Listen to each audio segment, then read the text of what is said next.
Hi friends, welcome to Nessa's Nook. So today I'm going to go ahead and finish the beans that I did earlier, and I have some of the hamburger of that I did in the Instapot of the 8 quart. We are just going to make some wet burritos. Now this is actually a meal that my parents, we used to have a cabin up in Newaygo, Michigan. And I guess my parents had went to one of the local bars for dinner one night, and they actually had this meal there. I was probably in junior high, possibly, and this actually just put in the rotation. I mean, all of us loved it. You can make your own variations. I mean, you don't have to fix it the way I do, but this is the way my mom and dad always fix it, or pretty much my mom always fixed it. So this is what I've grown accustomed to eating it like this. So for my first collab of the nostalgic meals and treats of April 2023 is going to be the wet burritos. So I'm just going to go ahead and bring you down here and show you what I'm going to do, and we'll get this going here. So I have the pan going, and the meat's already cooked. I just have to finish kind of like, squishing up the meat a little bit here so it's in smaller pieces. Now I'm going to do up enough meat here, and this is going to be enough meat for two of my husband and I's meal. Okay, so I am going to show you over here what I just did. I just took a little bit of the beans from that I had cooked up over here that I'm going to go ahead and put in my freezer, and this way when I just want just a few beans, I can have some without having to open up a whole pint or half pint. I think it's going to work out pretty well that way. So I'm going to go ahead and my knife from my jar. Go ahead and toss these in here. Now, like my mom, she used store-bought and canned refried beans. But like I said, I don't do that because I can my own beans, and I like my own beans better.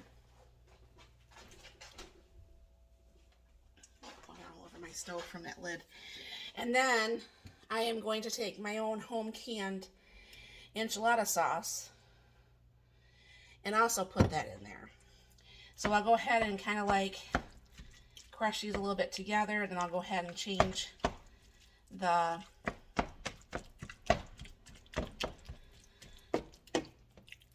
cutter thing here. Put that over there in some water. Grab one of these, it'd be easier to toss around. So pretty much at this point, because the beans are already cooked and the hamburger's already cooked, I'm just warming this up. And like I said, this is going to be enough meat and bean mixture here for me to go ahead and just put in a food saver bag. So when we want burritos next time, all we got to do is just warm up the meat, and it's a done deal. And it can just make life just a little bit simpler, because some days you just don't want to thaw out the meat. You don't want to do any of that stuff. One of these days, matter of fact, I think what I'm going to do, not going to be today because I still got to clean out my freeze dryer, but one of these days, I think I'm going to go ahead and make this up and actually freeze dry this mixture. I think that would work also very, very well. But I'm going to go ahead and get this warmed up. I'm going to get the stuff out for the gravy and stuff, and I will be right back. Okay, so I just realized I did not put brown gravy in that meal with the poor man steak. So what you do is you put 2 teaspoons of the mixture in with, excuse me, 2 of these, because I got 2 cups of water. Alright. I thought something looked a little bit off yesterday, but for the life of me, I could not figure out what it was. And my little whirligig thing is not working super good, so I'm just going to go ahead and just mix this by hand, which either way it works just fine. This will come together very easy because I have the hot water from the sink, and I'll throw in some browning in there.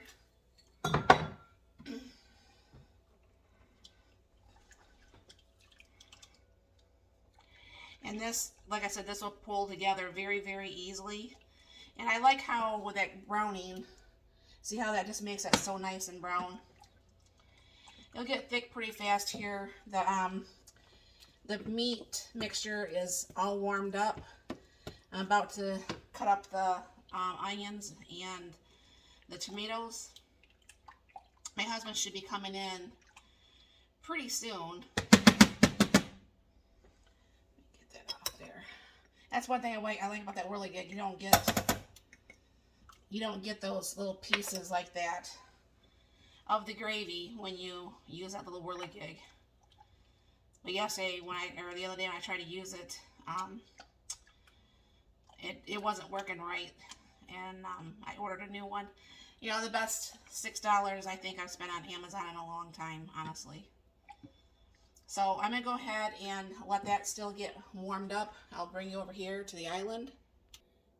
And you know, anybody who's been watching my videos, I always like to use that Vidalia Chop Wizard. And what I do is I just leave, because it's just my husband and I just put the onions and the tomatoes in the same container, because I don't like to do all the dishes, honestly. So go ahead and push that back there and take the tomatoes. If you guys don't have one of these choppers, I highly recommend getting one. They work so well. It makes your chopping a lot easier to do. So now I have enough tomatoes and onions, because my husband doesn't like a lot of tomatoes. So I have enough tomatoes and onions just in that little bit of time. And I'll keep an eye on this gravy over here, and I'll bring it back when we're ready to get this done. Alright, for some reason, I thought I had the bigger burrito shells. So these will have to be made smaller, and we might have to just eat more of it. You'll make another one. But we'll see. I don't know how hungry both of us are. And it just seems like to me, like you, I should have used the other spoon. This was for the gravy.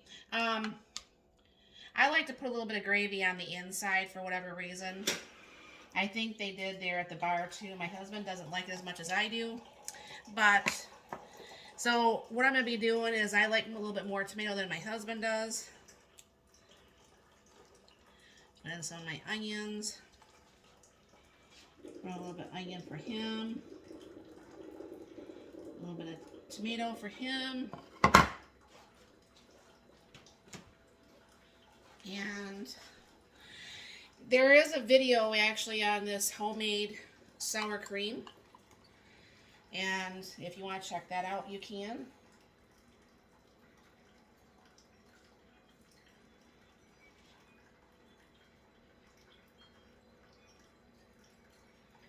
Alright.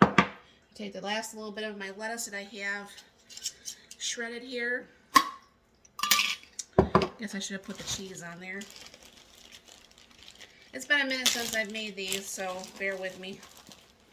I like to put cheese on the inside and the out. My husband's not the biggest fan of cheese, so I don't put that much on the inside of his.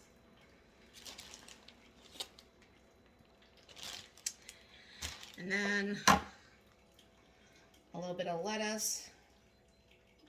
Now obviously this would taste really good with like some Spanish rice or something to that effect, but I didn't make any, so we're not going to have any.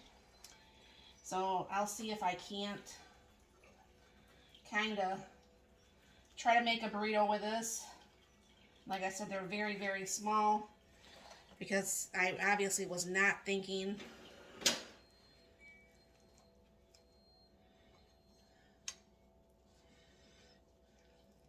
And no, I've never worked at Taco Bell, if you're wondering. I think they would have fired me.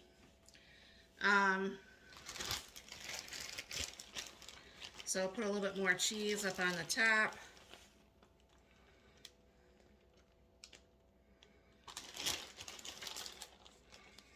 And if my husband wants to have some